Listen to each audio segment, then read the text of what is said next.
यो, कैसे हो तुम लोग। फाइनली डीमन स्लेयर का पार्ट 2 आ चुका है। अगर तुमने इसके पहले के पार्ट नहीं देखे हैं तो सबसे पहले उनको देखो और उसके बाद इस पार्ट को देखो, ठीक है। और चलो स्टार्ट करते हैं डीमन स्लेयर पार्ट 2। जब वो आदमी तांजीरो और नज़ुको को वहां पे छोड़ के चला जाता है तो फिर तांजीरो और नज़ुको एक केव में चले आते हैं। उसके बाद तांजीरो सोचता है कि हाँ, मैं माउंट सागरी में मास्टर ओरोकंडाकी से मिलूंगा। आई नो मैं अच्छे से प्रोनाउंस नहीं कर रहा, बट ठीक है भाई, समझ लो भाई, सह लो यार। उसके बाद तांजीरो देखता है कि नज़ुको जो है वो सनलाइट के अंदर सर्वाइव नहीं कर पाएगी और वो चल के नहीं जा पाएगी ऑब्वियसली, बिकॉज बाहर सन है। तो वो एक काम करता है, वो स्ट्रॉ वगैरह लेता है, बेसिकली बम्बू वगैरह, और उससे वो एक टोकरी टाइप की बना लेता है। नज़ुको के पास एक एबिलिटी होती है जिससे वो अपने आप को छोटा या बड़ा कर सकती है। तो अपने आप को छोटा करके वो उस बाल्टी के अंदर चली जाती है और फिर तांजीरो उस बाल्टी को अपने पीठ के ऊपर ले लेता है और फिर वो दोनों चले जाते हैं अपने सफर पर। तांजीरो बहुत दूर दूर तक चलता है, बहुत दूर दूर तक चलता है। उसके बाद रात हो जाती है और अंधेरा होने लगता है। उसके बाद उसको एक घर मिलता है जो कि कुछ नॉर्मल सा घर नहीं है, बिकॉज उसको उस घर से ब्लड की स्मेल आ रही थी। अब तुम्हें तो पता ही है कि तांजीरो को एक स्मेल वाली एबिलिटी है और वो किसी भी चीज की स्मेल सूंघ सकता है। तो उसको ब्लड की बहुत तेज स्मेल आ रही थी और उसके बाद उसको पता चल गया था कि इस घर में डीमन है। और तभी वहां पे आ जाता है एक डीमन और वो बोल रहा होता है, और वो जो डीमन है वो तांजीरो की बहुत ज्यादा धुलाई करता है। मतलब तांजीरो से बहुत डर के भागता है, बिकॉज ऑफ कोर्स वो एक डीमन स्लेयर नहीं है अभी, और अभी उसके पास कोई स्वॉर्ड भी नहीं है। सो वो डर के भाग रहा होता है। बट तभी नज़ुको आती है और वो उस डीमन की पूरी खोपड़ी उड़ा देती है भाई। और तांजीरो ये देख के भाई इतना शॉक हो जाता है। अगर एक डीमन को निचरिन ब्लेड से मारा जाए तभी वो मर सकता है, नहीं तो उसका सर ऐसे ही पड़ा रहेगा अनलेस उसका सर सनलाइट के अंदर ना आ जाए। सो वो दोनों सनलाइट का वेट करते हैं, बट वो डीमन उनको बहुत सारा भला बुरा कहता है। और तभी आ जाता है मास्टर ओरोकंडिका और वो बोलता है तांजीरो से कि इस डीमन को मारो। बट तांजीरो ऑब्वियसली एक काइंड हार्टेड है, वो किसी को मार नहीं सकता, तो वो बहुत ज़्यादा हिचकिचाता है मारने से।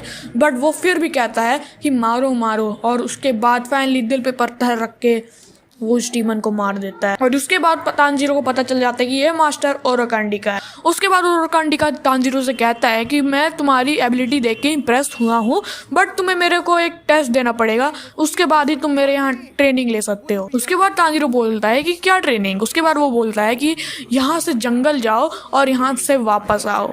उसके बाद तांजीरो कहता है कि जंगल जाओ वापस आओ, ये तो कौन सी ट्रेनिंग नहीं है। तो वो जंगल चले जाता है, बट उसको पता चलता है कि जंगल में बहुत सारे ट्रैप्स बिछे हुए थे एंड उसको उससे बच के जाना था भाई। और भाई उसकी हालत खराब हो जाती है। वो इतने दिनों तक वहीं पे रहता है, वहां पे बहुत सारे ट्रैप्स बिछे हुए थे और वो बार बार असफल होता है। बट वो फिर भी नारुतो की तरह हिम्मत नहीं हारता और करता जाता है और फाइनली थक हार के वो वापस पहुंच जाता है। और ये देखिए, और मास्टर ओरोकंडिका सोचता है कि इसके अंदर बहुत सारा पोटेंशियल है। और उसके बाद वो बोलते हैं कि हाँ, तुम फाइनली मेरे यहाँ ट्रेनिंग लेने आ सकते हो। उसके बाद मास्टर ओरोकंडिका और तांजीरो बहुत सारी ट्रेनिंग करते हैं एक साथ, और वो बहुत दिनों तक वो ट्रेनिंग करते हैं। और तब तक नज़ुको भी नॉर्मल थी। और तब तांजीरो ओरोकंडाकी से पूछता है कि क्या नज़ुको सर्वाइव कर सकती है बगैर ह्यूमन फ्लैश के, बिकॉज उसको तो पता था कि ये एक डीमन जो है वो एक ह्यूमन फ्लैश ही खाता है, नहीं तो वो नहीं सरवाइव कर सकता।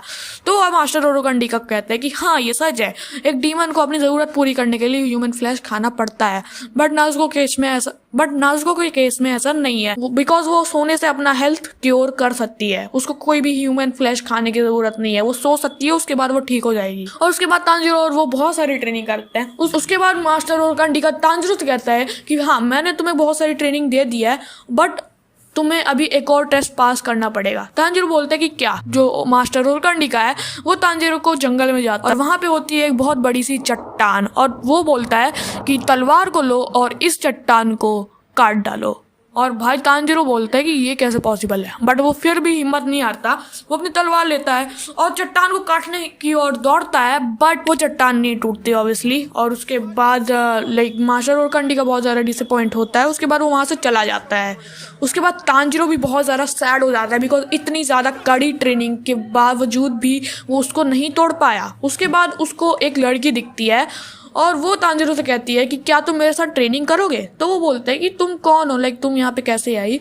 बट वो दोनों फिर भी दोस्त बन जाते हैं, वो दोनों आपस में ट्रेनिंग करते हैं और दोनों आपस में बहुत अच्छे दोस्त भी बन जाते हैं। और उसके बाद वो जो लड़की है वो तांजिरो को वाटर ब्रीदिंग सिखाती है। मैं तुम्हें बहुत ज्यादा इंपॉर्टेंट थिंग बताने वाला हूँ। डीमन स्लेयर में एक ब्रीदिंग स्टाइल मतलब कि स्वॉर्ड चलाने की स्टाइल, यानी कि उस स्वॉर्ड को कैसे चलाया जाता है। और ब्रीदिंग स्टाइल बहुत तरीके के होते हैं, water breathing, wind breathing, sun breathing, insect breathing और बहुत टाइप की ब्रीदिंग होती है। और हाँ, थंडर ब्रीदिंग भी बहुत टाइप की ब्रीदिंग होती है और उसको सीखने में बहुत ज़्यादा टाइम लगता है। सो यार आज की वीडियो यहीं पे थी। तो यार अगर तुम्हें ये वीडियो पे मजा आया है तो प्लीज़ लाइक कर देना, सब्सक्राइब भी कर देना। और हाँ, डीमन स्लेयर के साथ मैं तुम्हें और कौन सी स्टोरी बताऊँ ये भी बता देना, और तुम्हें कौन कौन सा एनिमे भी चाहिए वो भी बता देना, ठीक है। तो तब तक के लिए बाय बाय।